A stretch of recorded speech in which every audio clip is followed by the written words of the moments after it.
नमस्कार दोस्तों, बहुत बहुत स्वागत है आप सभी का आपके अपने इस यूट्यूब चैनल विदित एरिया में। दोस्तों मैं हूं एडवोकेट मंजीत त्रिपाठी। दोस्तों आज के इस वीडियो में हम लोग सेटलमेंट लेटर को वेरीफाई कैसे करें, how to verify a settlement letter. ये मुद्दा बहुत ही ज़्यादा इस समय ट्रेंडिंग में है और ये बहुत ही तेज़ी से चल रहा है, क्योंकि 31 मार्च का आज दिन है और मार्च क्लोजिंग में बैंकों ने बहुत सारे लोगों को ईमेल के माध्यम से सेटलमेंट लेटर भेजे हैं और ऐसे सेटलमेंट लेटर में बहुत सारी गड़बड़ियां हैं, बहुत सारे झोल हैं। हमारे कई ऐसे व्यूअर हैं जिन्होंने हमें अपना सेटलमेंट लेटर भेजा है वेरीफाई करने के लिए, और जब मैंने उनके सेटलमेंट लेटर को देखा तो हमें उसमें बहुत सारी कमियां नज़र आई। तो आज के इस वीडियो में हम एक जेन्युइन सेटलमेंट लेटर आपको दिखाएंगे और कुछ आपको ऐसे सेटलमेंट लेटर दिखाएंगे जिसमें कि बहुत सारी खामियां हैं।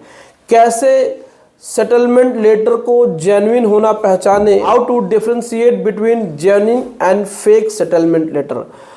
असली और नकली सेटलमेंट लेटर में कैसे अंतर करें, क्या ऐसा उपाय है, मतलब किस तरीके से पहचाने। सबसे आसान भाषा में हम लोग बात करें तो सेटलमेंट लेटर को पहचानने का सबसे आसान तरीका क्या है। देखिए, ये है मेरे द्वारा करवाया गया पीएनबी हाउसिंग फाइनेंस का एक सेटलमेंट लेटर। आप देख सकते हैं यहाँ पे ये पीएनबी लिखा हुआ है और इस सेटलमेंट लेटर में सब कुछ है जो एक सही सेटलमेंट लेटर में होना चाहिए। इसमें क्या क्या है ये चीज़ें हम आपको आगे बताएंगे, लेकिन सेटलमेंट लेटर ऐसा ही होना चाहिए। और फेक सेटलमेंट लेटर में यानी कि नकली सेटलमेंट लेटर में क्या होता है, उस पर क्या होगा, सिर्फ और सिर्फ ऊपर कंपनी का नाम होगा और नीचे कुछ 4-5 लाइनें लिखी होंगी।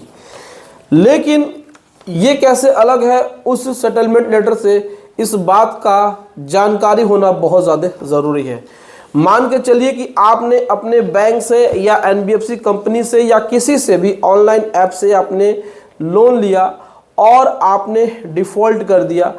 अब आप ये चाहते हैं कि आपका सेटलमेंट हो, तो बैंक वाले या एनबीएफसी कंपनी वाले या ऐप्स वाले आपको ईमेल के माध्यम से एक सेटलमेंट लेटर भेजते हैं। उस सेटलमेंट लेटर में किन किन बातों का होना ज़रूरी है। देखिए क्या है कि जब तक उस सेटलमेंट लेटर में आपका बैंक का नाम और ये लोगो और मोहर, जब तक ये दो चीज़ नहीं रहेंगे तब तक आप किसी भी सेटलमेंट लेटर को जेन्युइन रियल नहीं मान सकते हैं।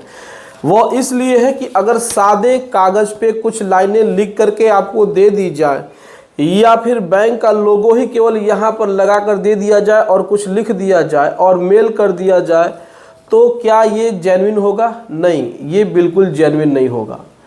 इसमें आपका लोगो के साथ साथ सिग्नेचर और मुहर होना चाहिए। ये तो पहली बात है। दूसरा इसमें क्या है, इसमें देखिए बहुत सारे पॉइंट्स इसमें लिखे हुए हैं कि इसमें फुल एंड फाइनल पेमेंट का भी जिक्र किया गया है, यानी कि जितने का लोन था और जो सेटलमेंट अमाउंट बताया गया है उसका भी इसमें जिक्र है। डिमांड ड्राफ्ट से पैसा दिया गया है वो भी इसमें जिक्र है।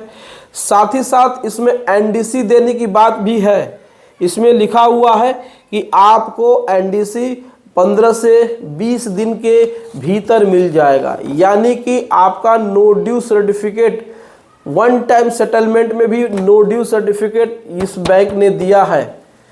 तो बहुत सारे एनबीएफसी कंपनी कहते हैं कि अरे हम तो आपको एनडीसी या एनओसी नहीं देंगे, लेकिन यहाँ पर आपको मिल रहा है, मिलता है। बहुत सारे लोग अपने सेटलमेंट लेटर को पहचान नहीं पाते हैं और उसमें क्या गड़बड़ी होती है, उसमें ये गड़बड़ी होती है कि बाद में जब आपके साथ फ्रॉड होता है तो वही बैंक का अधिकारी आपके उस सेटलमेंट लेटर को कहता है अरे ये तो हमारे यहाँ से नहीं आया है, अगर हमारे किसी एम्प्लॉय ने किया है तो ये उसकी पर्सनल, ये उसकी व्यक्तिगत जिम्मेदारी है, हमारी कोई जिम्मेदारी नहीं बनती है, आपको तो पैसा पूरा देना ही होगा, हो सकता है आपका उससे कुछ मिली भगत हो।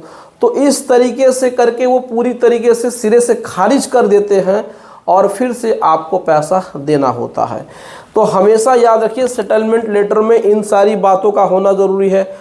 यहाँ पे लोगो है, यहाँ पे सील है, यहाँ पे सिग्नेचर है, यहाँ पे अमाउंट डिक्लेयर है, यहाँ पे लिखा हुआ है एनडीसी मिलेगा। और एक सबसे महत्वपूर्ण ये है कि इसमें ये भी लिखा है कि दोनों पार्टी ने अगर एक दूसरे के ऊपर कोई भी लिटिगेशन फाइल किया है, कोई भी केस फाइल किया है, तो उसको वो लोग वापस ले लेंगे। इस सेटलमेंट लेटर में बाकायदा लिखा हुआ है। इस सेटलमेंट लेटर में ये सारी बातें बाकायदा अच्छी तरीके से डिटेल में लिखी हुई है और ऐसे सेटलमेंट लेटर को 10 में से 10 नंबर मिलने चाहिए।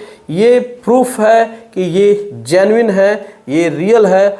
और अगर आपको मेल पर इस तरीके का सेटलमेंट लेटर जब तक नहीं मिलता है तब तक आप अपना सेटलमेंट कंप्लीट मत मानिए। आप अपने बैंक से कहिए कि सर हमको इस तरीके का ही सेटलमेंट लेटर दीजिए।